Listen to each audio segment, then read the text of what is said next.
Hey, what's up? Here are my book recommendations for summer. Most of these books that I'm about to recommend to you take place during sweltering, scorching, hot weather, which it has been already for me. So we're just gonna dive right into this. I love so many of these books and I haven't done a summer book recommendations video in a while. So here we are. Book number one is literally called The Summer Book by Tove Jansson. I discovered this wonderful Finnish author a couple years ago, I think, when I first read one of her Moomin books, because she is the creator of the Moomins, which are wonderful and which just, yeah, go check them out. But I got to read the summer book last summer. So good. This is very different from her very famous Moomin creation. This is about a young girl and her grandmother who every summer go and live on this little kind of rural island off of the Gulf of Finland, and there they just like have adventures with each other. The girl's father also lives there, but it's really about the relationship between her and her grandmother. She is very much a young girl growing up on the island, and it's just so sweet, it's so beautiful, and it's so funny. It's so funny. The grandmother is like one of the most wonderful characters I've encountered in short fiction like this in a long time. She is so fun. I think the summer book is very like a little bit Studio Ghibli, and it's just a delight. Seriously, a delight. Extremely charming.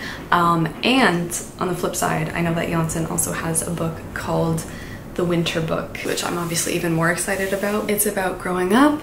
We have scenes of them going through the forest, going boating, going swimming, engaging with like the animals. There's so many light-hearted meditations on life amidst what can be sometimes a very hot summer on the Gulf of Finland. So this was just great.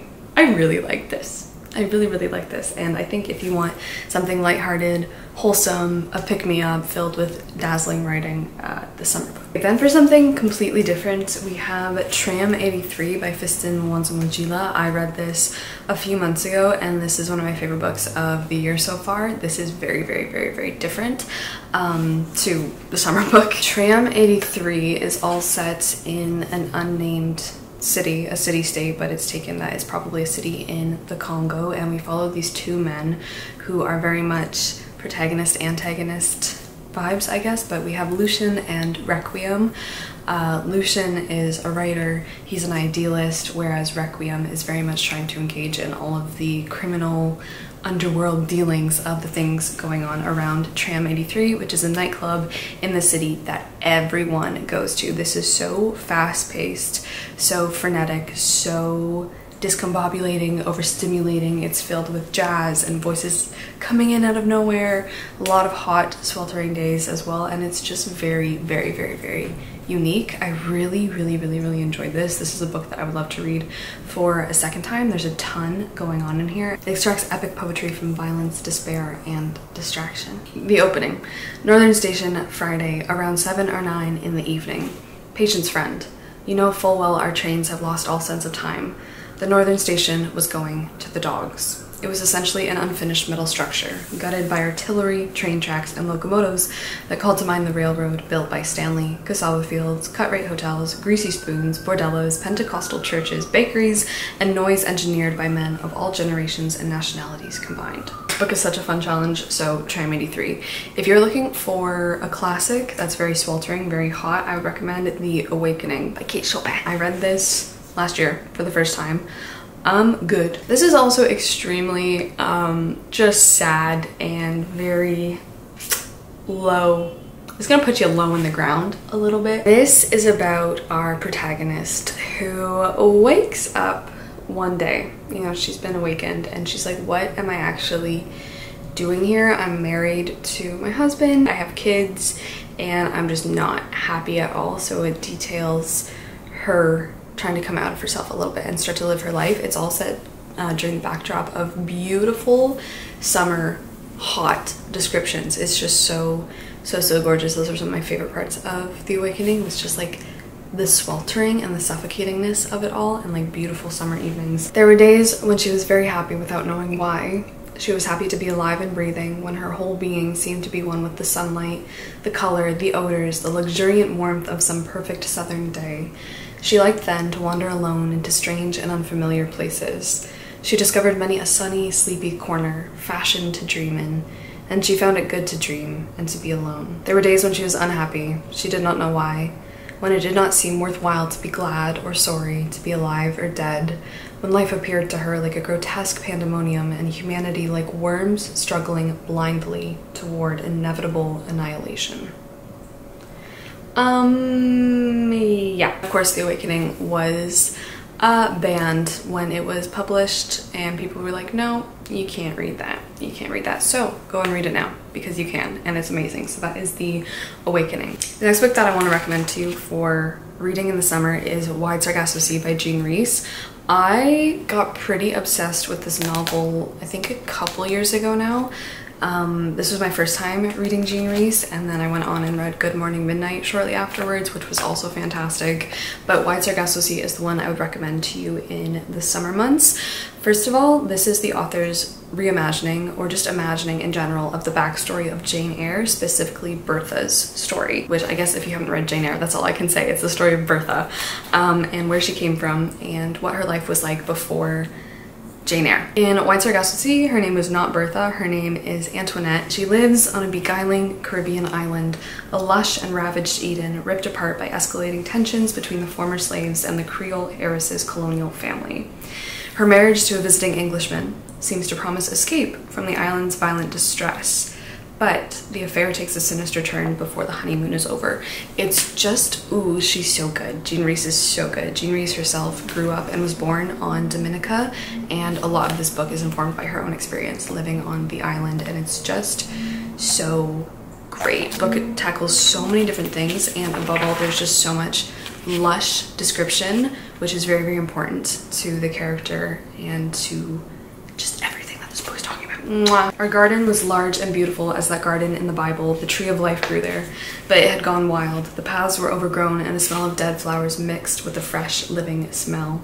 Underneath the tree ferns, tall as forest tree ferns, the light was green. Orchids flourished out of reach, or for some reason, not to be touched. One was snaky looking, another like an octopus with long, thin brown tentacles bare of leaves hanging from a twisted root. I think her writing in Wide Sargasso Sea is very particular. It caught me off guard. It took me a little bit to get used to, but I think once you get into it, very good. And the relationship between Antoinette, who becomes Bertha, and her husband eventually is so, oh, it's such a struggle to read. It's so hard to read, and it's very just upsetting, but I think it's so real. And I honestly, from what I remember, like Wide Sargasso Sea more than Jane Eyre, though of course they're not, I shouldn't really be comparing them like that probably, but I really enjoyed Wide Sargasso Sea and I can't wait to reread it. So this one I would recommend if you haven't gotten into it yet. Next recommendation for summer is having a bucket list. In elementary school, we used to make summer bucket lists. What is on mine? I, for the life of me, have never been able to draw, can't do it. Everything turns out hideous. Many of us during the summer find a lot more time to explore different passions or hobbies or things we're generally garbage at, such as myself with drawing. With Skillshare, who is sponsoring this video, thank you so much. I hope at last to not master, but just get a little bit better and enjoy it a lot more, because I don't enjoy it when I'm producing things that I'm just too embarrassed to even show you because I can't draw. So with Mimi Chow's Learn to Draw class, a comprehensive introduction to drawing, foundations, and style, very helpful. This one starts with the basics, building up a strong foundation to just learn how to draw. This class is for both beginner and intermediate artists who want to learn the foundational tools of drawing. She has lessons in her class on lines, shapes, observational drawing techniques. Her class is only available on Skillshare, which is the largest online community for creatives with such a breadth of topics ranging from illustration, graphic design, photography, music, productivity. If you want to have a creative summer of learning new skills, checking things off of your bucket list, the first 500 people to click the link in my description will get a 30-day free trial of Skillshare. So go get started today. Have a good summer. Let's get back into the book recommendations. Oh my god. Okay, next up I'm going to recommend a book that is just straight up just very hard to read and so twisty and so turny, and it really feels like heat stroke. It feels like you don't have any water in your body anymore. You're dehydrated, wandering out there hallucinating. You like see that weird mirage where the heat is like coming off of the pavement. Anyway, that's Untold Night and Day by Wow. Look at this cover, it's so pretty. I'm pretty sure I gave this book 5 stars when I read it. It is just so good. I don't know how to describe it to you. Okay, let me just, the blurb is pretty good, it's pretty good. Finishing her last shift at Seoul's only audio theater for the blind, Kim Ayami heads into the night with her former boss, searching for a missing friend. Okay. Following day, she looks after a visiting poet, a man who is not as he seems. Unfolding over a night and a day in the sweltering summer heat, their world's order gives way to chaos. The edges of reality start to fray, and the past intrudes on the present in increasingly disorienting ways. This book is deja vu. It's so clever, it's so creepy, it's so weird, because you will literally start reading through the book and then you'll get to passages where you will swear to yourself that you've already read this exact same passage, and then you'll kind of go a little bit crazy and like flick back through the book and be like, I swear to God, I've already read this verbatim. Like, is it a publishing mistake?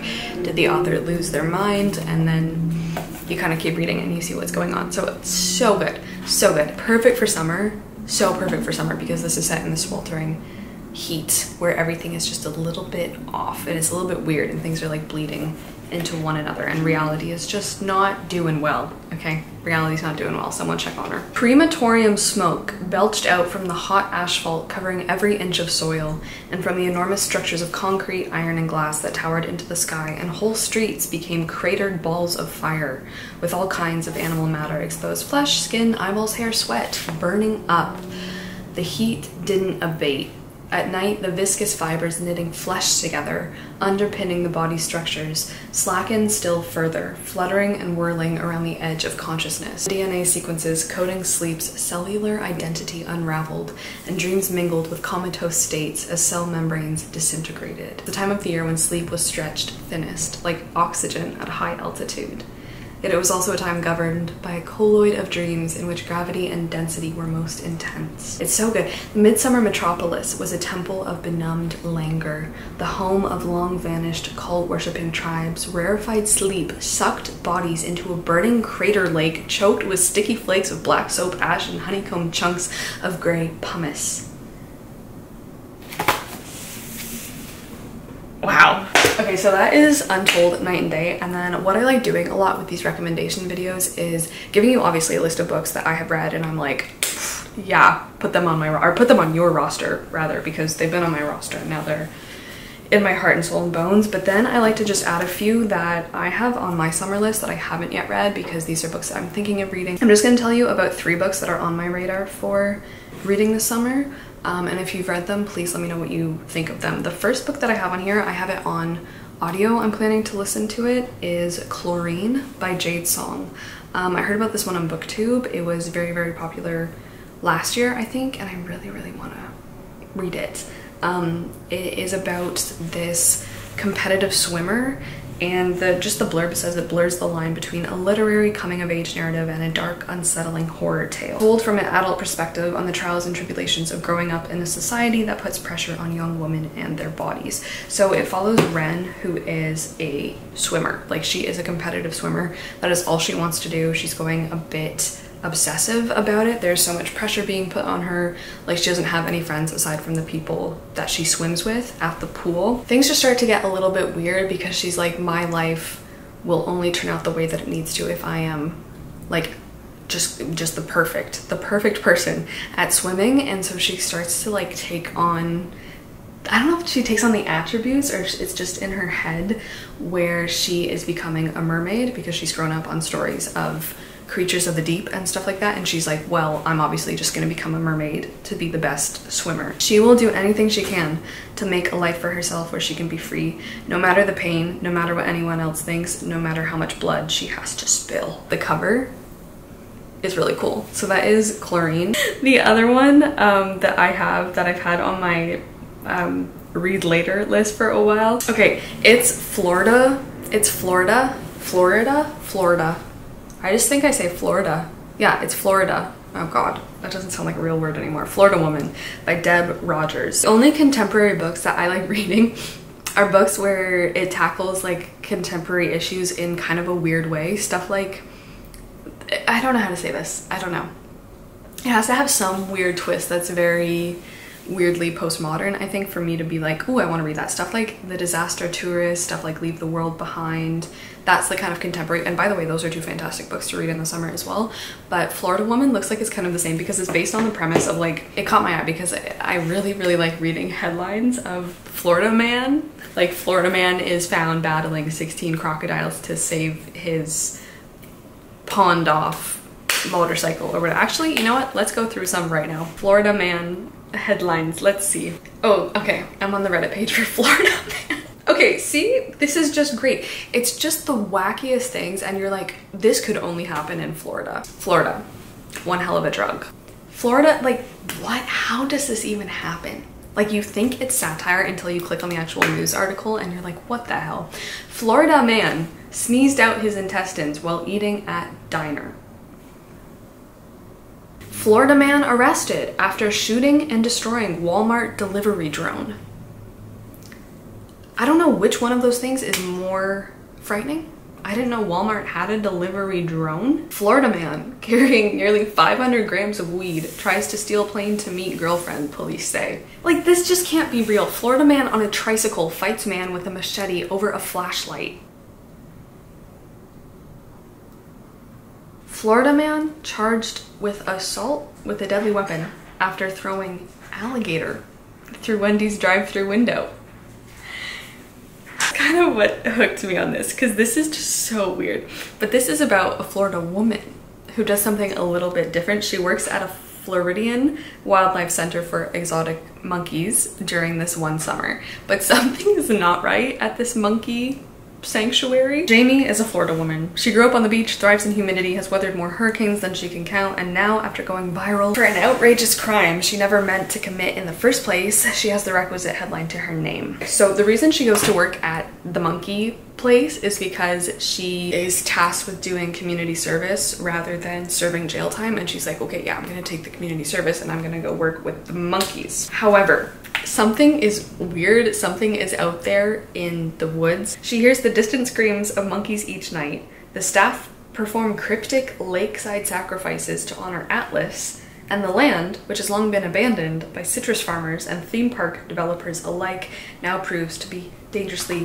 relentlessly untamed. I feel like I'm gonna be so into this book if it's any good. I haven't seen anyone talk about this. I just found it on my audiobook app, so we're gonna give that a go this summer. I also really wanted to check out a nonfic called Big Maul. It's called Big Maul by Kate Black, and this is a kind of social history of the mall, which I'm very interested in. Phenomenology of the mall. If the mall makes us feel bad, why do we keep going back? In a world poisoned by capitalism, is shopping what makes life worth living? So the author grew up in North America's largest mall, which is West Edmonton Mall in Alberta, in Canada. I don't know why, I don't know how the hell North America's largest mall ended up in Edmonton, but that's another story. So it is her history of the mall, looking at it from a variety of different angles. I'm hoping there's gonna be a little bit on like the architectural, just like the space and everything of the mall, because I read Corridors last year, which is a book that does also focus on the mall as well. And I went to the Eaton Center yesterday. Me, little old me. What a time. And it's very true. A home to disaffected mall rats, depressed zoo animals, a sensory overload, and consumerist trap. It shows how these structures have become the ultimate symbol of late capitalist dread and, surprisingly, a subversive site of hope. I used to watch a lot when I was younger. 16? Is that what it's called? No. Yeah, that's been called 16.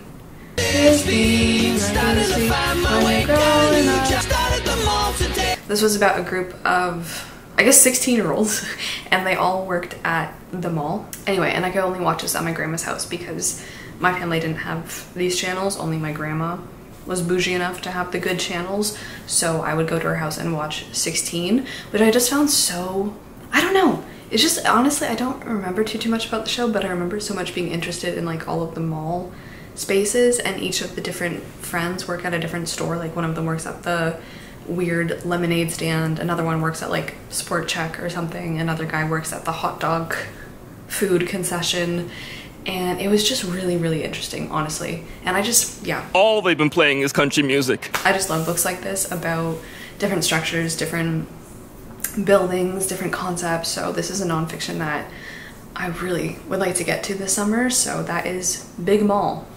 And that is the last book on this list for the summer. So if you've read any of those, please let me know what your thoughts are. So thank you so much for watching. Thank you for hanging out. The link to Skillshare, as always, in the description box. Thank you guys so much again for sponsoring the video, and I'll see you very soon.